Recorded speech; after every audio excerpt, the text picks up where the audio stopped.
सांवले बहू।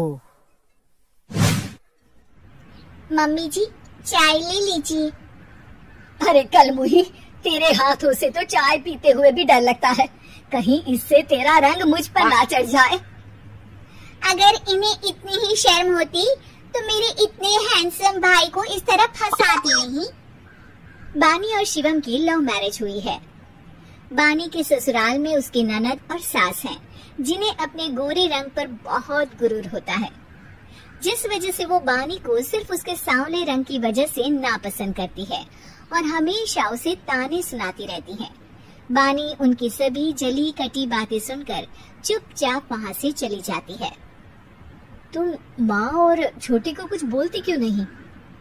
मम्मी जी बड़ी हैं, हर छुटकी ना समझ, इस तरह उन्हें उल्टा जवाब देना सही नहीं।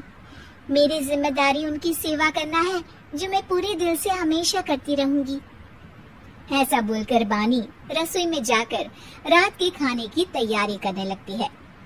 रात को खाना खाते हुए बानी की सास उसे कहती है, कल मैंने अपनी फ्रेंड्स के साथ किटी पार्टी रखी है, समय से सारा खाना बना देना और अपना मनहूस चेहरा लेकर ज्यादा उनके सामने मत आना, समझी? माँ, बानी आप दोनों की कितनी परवाह करती है, फिर भी आप उससे इतना बुरा व्यवहार क्यों करती हैं? अरे एक तो लव मैरिज करके इस कलमुही को हमारे सर पर लाकर बिठा दिया और अब हम इसे कुछ बोल भी नहीं सकते क्या? भैया तो इनकी तरफदारी करेंगे ही, आखिर इन्होंने पूरी तरह उन्हें अपने वश में जो किया है। जिसे जो करना है करे, बस कल मेरा सारा काम समय पर हो जाना चाहिए। इस पर सब खाना खाकर सोने चले जाते हैं और अगले दिन बानी जल्दी उठकर सास की किटी पार्टी के लिए तैयारियां शुरू कर देती है। जिस पर पार्टी शुरू होने के बाद सास की सहेलियां कहती हैं, अरे वाह री, तेरी बहू ने तो बड़े स्वादिष्ट समोसे बनाए हैं। हाँ भाई, रंग कैसा भी हो, खाना बनाने में बिल्कुल अन्नपूर्णा है। अरे इसकी भी क्या बात करनी, मेरी बेटी से मिलो, इसकी सुंदरता के आगे तो उर्वशी रंभा भी फेल है। उर्वशी रंभा को तो फेल कर देगी, पर क्या अन्नपूर्णा बन पाएगी? अरे इसे काम करने की क्या जरूरत, उसके लिए बानी है तो। और मैं तो इसकी शादी भी किसी नौकर चाकर वाले घर में ही करूंगी। बानी वापस रसोई में चली जाती है और किटी पार्टी चलती रहती है। उसी रात को बानी की सास गुस्से में चिल्लाते हुए अपने कमरे से बाहर निकल कर आती है। हाय रे, चोरी हो गई, मेरे पैसे। पक्का इस कलमुही की वजह से हुआ है ये सब। अरे क्या हुआ माँ, कौन सा आसमान टूट गया? अरे आसमान तो उसी दिन टूट गया था जब तू इस कलमुही से शादी करके इसे घर में ले आया था। खुद तो आई ही, अपने साथ साथ मनहूसियत का काला साया भी मेरे घर ले आई। अरे हुआ क्या माँ? अरे मेरी तिजोरी में रखे पैसे कहीं गायब हो गए, सुबह ही देखा, अरे यही रखे थे। क्या आप मुझ पर चोरी का इल्जाम लगा रही है? अरे काली बिल्ली पर भी क्या कोई मनहूसियत का इल्जाम लगाता है? ऐसा बोलकर बानी की सास वहाँ से चली जाती है। जिसके बाद शिवम और बानी बात करने लगते हैं। देखो, मम्मी की बात का बुरा मत मानना, वो बस परेशान है ना, इसलिए कुछ भी बोल गई। वो परेशान नहीं, मुझसे नफरत की वजह से ऐसा बोलकर गई है। उन्हें मैं हमेशा एक आंख नहीं सुहाती।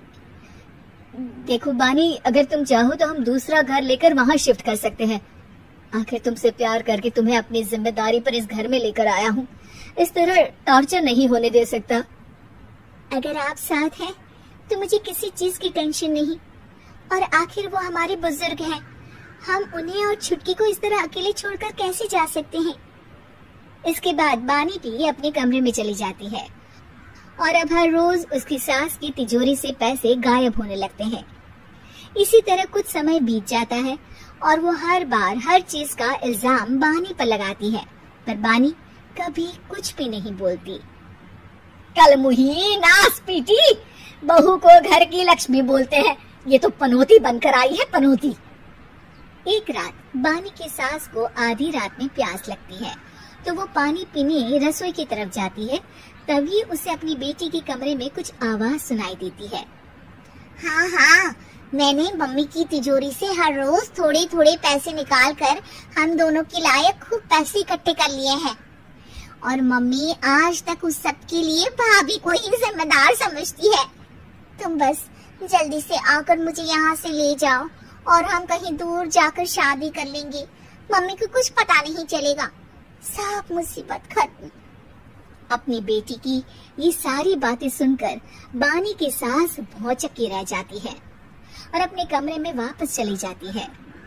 जब अगली सुबह बानी सास के कमरे में आती है, मम्मी जी क्या बात है, आज आप कमरे से बाहर ही नहीं आई? आपकी तबीयत तो ठीक है ना? क्या छुटकी कमरे से बाहर आई या तुम उसके कमरे में गई? नहीं नहीं, क्यों, जाना है क्या? मैं अभी चली जाती हूँ। नहीं, कोई कहीं नहीं जाएगा। इस पर वो बानी को साथ लेकर कमरे से बाहर आती है, जहाँ शिवम भी होता है। वहाँ उसकी सास बोलती है, छुटकी मेरी तिजोरी के सारे पैसे लेकर अपनी माँ के बारे में कोई ख्याल करे बिना किसी लड़के के साथ घर छोड़कर चली गई। और बहू, तुमने मुझ जैसी सास की सेवा करने के लिए अपने ही पति के साथ दूसरे घर जाने से मना कर दिया। मैंने हमेशा तुम्हारा रंग देखा अच्छा ही नहीं, जो मेरी सबसे बड़ी गलती है। मुझे माफ कर दे बेटा। और इसके बाद बानी की सास कभी अपनी बहू की तारीफ करते थकी नहीं।